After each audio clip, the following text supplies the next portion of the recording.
বন্ধুরা, তোমাদেরকে দিতে এলাম একটা খুব সুন্দর খবর। তোমরা অনেকেই দুশ্চিন্তা করছিলে যে স্যার আমরা যখন মাই এসএসসি অ্যাপে যখন আমরা ফর্ম ফিল আপ করতে যাচ্ছি তার আগে তো আমরা অফিসিয়াল ওয়েবসাইটে ওয়ান টাইম রেজিস্ট্রেশন করে নিয়েছি।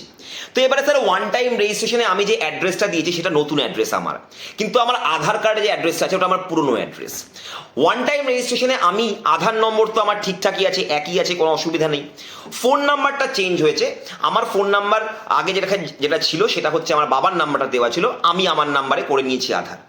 তো তুমি যখন ওটিআরে যে ডিটেলসগুলো দিচ্ছ ওটাই ফাইনাল, ওটা আধারের ডিটেলসের সাথে ম্যাচ করুক বা না করুক সেটা কেউ দেখতে যাবে না। শুধুমাত্র দেখা হবে তোমার আধার কার্ডের যে ওটিপিটা তোমার কাছে আসছে কিনা, সে তোমার বাবার মোবাইলে আসুক বা তোমার কাকার মোবাইলে আসুক বা তোমার দিদি বা ভাইয়ের মোবাইলে আসুক, তোমার কাছে এলেই হবে। ওটা শুধুমাত্র আইডেন্টিটি ভেরিফিকেশনের জন্য। তো ওটিআর যারা যারা করছো, ওটিআরে কিন্তু যে ইনফরমেশনগুলো তোমরা দিচ্ছ ওগুলোই কিন্তু খুব ভালোভাবে শান্ত মাথায় দেবে, কারণ ওখানে ভুল হলে কিন্তু খুব প্রবলেম হয়ে যাবে। ওটিআরটাই হচ্ছে ফাইনাল। আধার কার্ডের সাথে ম্যাচ না করলেও তোমাদের কোনো চাপ নেই। আশা করি বোঝাতে পেরেছি। All the best for your exam.